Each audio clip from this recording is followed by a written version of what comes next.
Dices que las civilizaciones son frágiles. ¿Te refieres a esta porquería del COVID-19 que está sucediendo ahora? ¿Qué es eso? Nunca lo he escuchado. Es esta cosa. Algunas personas simplemente tienen tos. No sé de qué estás hablando. Otras personas se sienten mucho peor.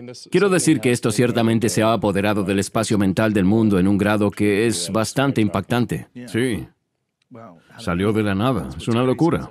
Si pensamos que pasó en noviembre, nada. Y ahora aquí estamos, diciembre, enero, febrero, marzo, abril, mayo, 6 meses después, es un mundo totalmente diferente. Más o menos vi cómo todo esto se desarrollaba en China antes de que se desarrollara en los Estados Unidos. Es como ver la misma película otra vez, pero en inglés. Creo que la tasa de mortalidad es mucho menor de lo que dijo la Organización Mundial de la Salud. Es mucho, mucho menos. Probablemente su magnitud es menor. Bueno, parece ser muy mortal para personas muy específicas, con problemas específicos. Sí, lo que quiero decir es que puedes ver las estadísticas de mortalidad, ya sabes, por edad, y si tienen comorbilidades, o sea, si tienen condiciones preexistentes y por edad.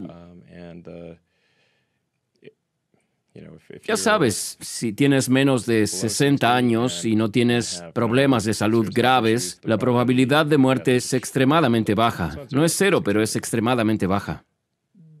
Sin embargo, no pensaron que este fuera el caso cuando comenzaron a cerrar el país. ¿Crees que es una situación en la que una vez que proceden de cierta manera es muy difícil corregir el rumbo?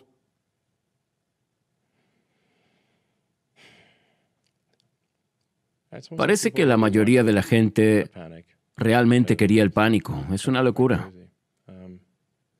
Pero en algunos lugares sentir pánico es por algo, ¿no? Como si estuvieras en terapia intensiva en Manhattan y la gente muere a tu lado y todos usan intubadores y parece que cuando ves a todas esas personas con respiradores y muchas de ellas están muriendo y ves que las enfermeras están muriendo y que los médicos se enferman, hay algunos lugares donde ese miedo está justificado. Pero luego en otros lugares lees historias sobre hospitales que están básicamente semivacíos, que tienen que dar licencia a los médicos y enfermeras porque no hay trabajo para ellos. La mayoría de los hospitales en los Estados Unidos en este momento están medio vacíos o en algunos casos trabajan con su capacidad al 30%. Y esto se debe a que han decidido no hacer procedimientos programados y las cosas normales por las que las personas tendrían que ir al hospital. Sí, es decir, que no estamos hablando solo de eso. Algunos de estos procedimientos programados son bastante importantes. Sí. Si tuvieras una enfermedad cardíaca Un corazón dañado. y necesitas, ya sabes, un triple bypass, es algo que se programa, pero si no lo haces a tiempo, morirás. Sí. Programable es una palabra rara. Sí, programable no significa, oye, quiero operarme aquí. Sí. No es como la cirugía plástica, es más como si mi cadera estuviera mal y tengo un dolor terrible porque mi cadera se ha roto o mi rodilla y no quiero ir al hospital. No puedo ir al hospital aunque tengas un dolor extremo o te duelan los riñones. Hay personas que tienen problemas bastante serios que eligen no salir por miedo. Entonces, creo que es un problema, no es algo bueno. Parece que el estado de percepción pública está cambiando. Lo está, sí. Parece que la gente está respirando profundo y se está relajando y debido a las estadísticas, es decir, básicamente fuera de nuestras fronteras, se reconoce que no es tan fatal como pensábamos que era. Sigue siendo peligroso, peor que la gripe, pero no es tan malo como pensábamos o como temíamos que pudiera ser. Voy a objetar que la mortalidad es mucho más baja, al menos un factor de 10, quizás un factor de 50 más bajo de lo que inicialmente se pensaba. ¿Crees que la forma actual en que estamos manejando esto, el distanciamiento social, los barbijos, la cuarentena, tiene sentido? ¿Es adecuado o crees que deberíamos regresar al menos más cerca al estado en que solíamos estar? Creo que una higiene adecuada es algo bueno, pase Sí. lo que pase. Lavarse las manos y si tienes tos, quedarse en casa o usar un barbijo es algo bueno. Podríamos hacer eso, como es normal en Japón. Sí. Si estás enfermo, usas un tapabocas y no toses sobre las personas. Creo que sería genial adoptarlo en general en todo el mundo. Y lavarse las manos también es algo bueno. Creo que hay algunas cosas positivas que mejoraron, ya sabes. La higiene. Sí, la conciencia del potencial. Sí, y creo que esto ha sucedido al sistema que estaba moribundo, con muchas capas de burocracia, y creo que hemos eliminado parte de esa burocracia. Y si en algún momento probablemente haya una pandemia con un alto nivel de tasa de mortalidad, ¿sabes? Hubo un debate sobre qué es un alto nivel de mortalidad. Yo creo que sería algo que mate a mucha gente de 20 años, Sí. como el tipo de mortalidad del ébola. La gripe española, algo que Sí, afecta a las sí. personas sanas, sí. Sí,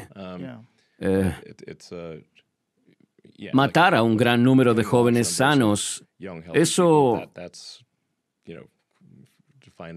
se define como una alta mortalidad. Esto es al menos una práctica para algo así. Y creo que esto es solo cuestión de tiempo para tener eventualmente una pandemia de ese tipo. Creo que hay una buena posibilidad. Es muy probable que al terminar con esto, desarrollaremos vacunas que antes no teníamos para los coronavirus y otros virus. Y la posible cura y la comprensión de un virus de esta naturaleza ha mejorado dramáticamente por la atención que reciben.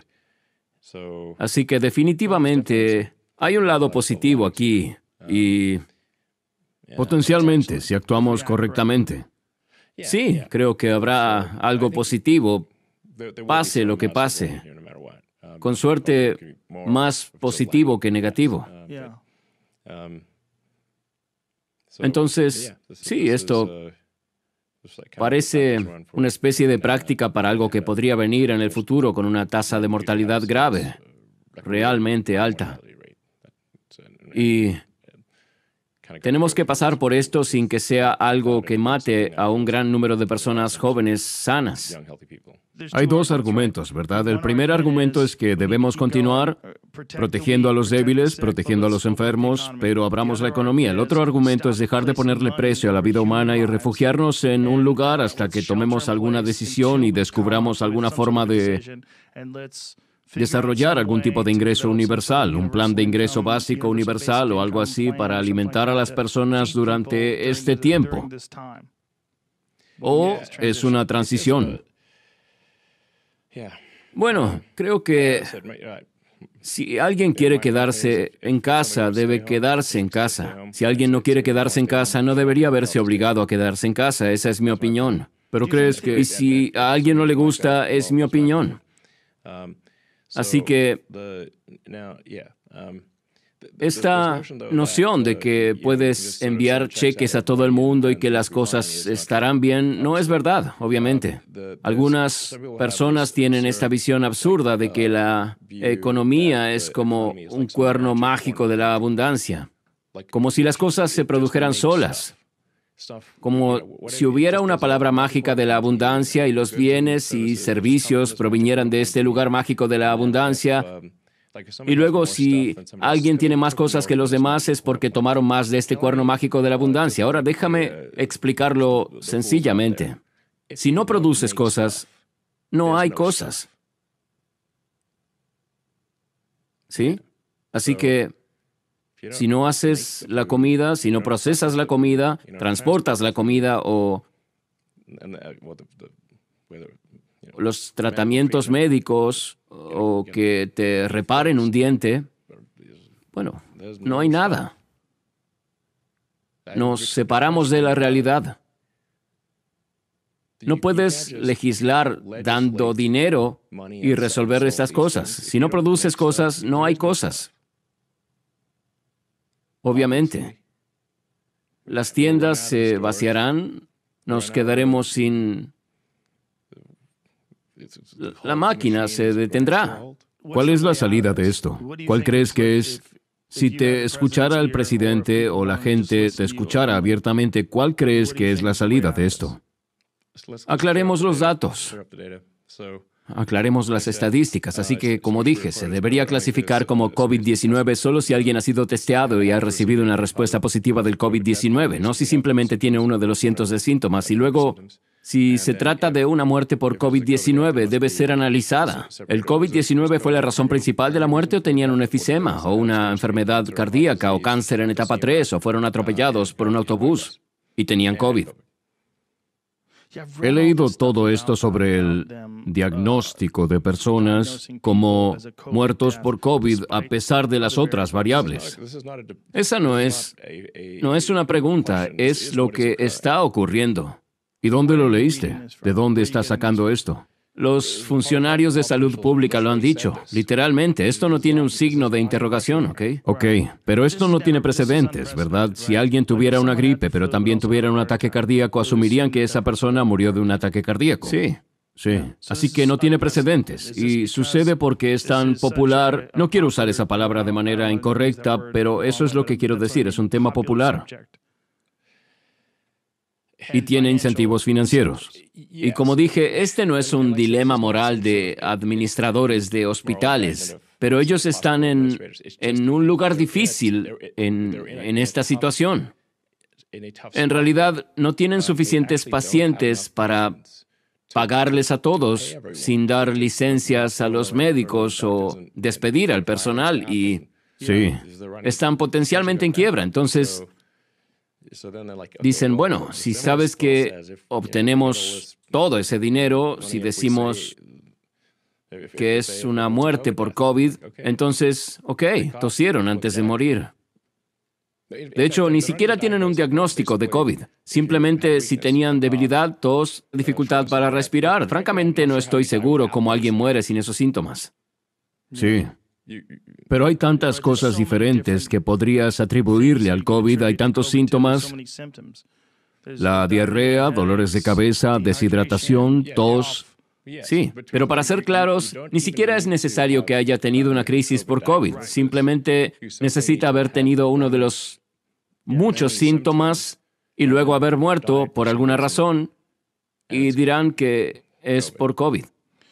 Y eso hace que el recuento de muertes parezca muy alto y luego estamos atrapados en un aprieto porque parece que los recuentos de muertes son muy altos y no bajan como debería ser. Y ahora, así que deberíamos mantener todo lo que estamos haciendo. Mantener el refugio y confinar a las personas para que se queden en sus hogares. Y así que tenemos que salir de esto. Estamos atrapados en un círculo. Sí. Y creo que la forma de salir de esto es teniendo clara la información. En primer lugar, necesitamos datos reales. Solo analiza los datos, no los agrupes. Si haces que la gente solo analice mejor los datos con información clara y, como dije, ¿se trata de un diagnóstico por COVID real o le hicieron la prueba dio positivo o solo tenía algunos síntomas? Que analicen esas dos cosas y luego hay que analizar si alguien murió, cuándo murió, le hicieron una prueba de COVID o solo tenía uno de los muchos síntomas, como muere sin debilidad. Sí. No sé, es claro. imposible, básicamente. Sí. Buen punto. Si vas a morir, vas a tener dificultad para respirar, debilidad y podrías tener un poco de tos también. Entonces fue cuantificado. Sí, a esa persona le hicieron una prueba de COVID, las pruebas son positivas y si murieron por COVID, no tiene que haber sido el problema principal, pero ¿contribuyó significativamente a su muerte o no contribuyó sustancialmente a la muerte? No es tan simple solo porque tenía COVID, el COVID lo mató. Definitivamente no es así. Bien. Quiero decir, las personas mueren todo el tiempo, tienen Sí. gripe y otros resfriados, y no decimos que murieron de esa gripe y otros resfriados.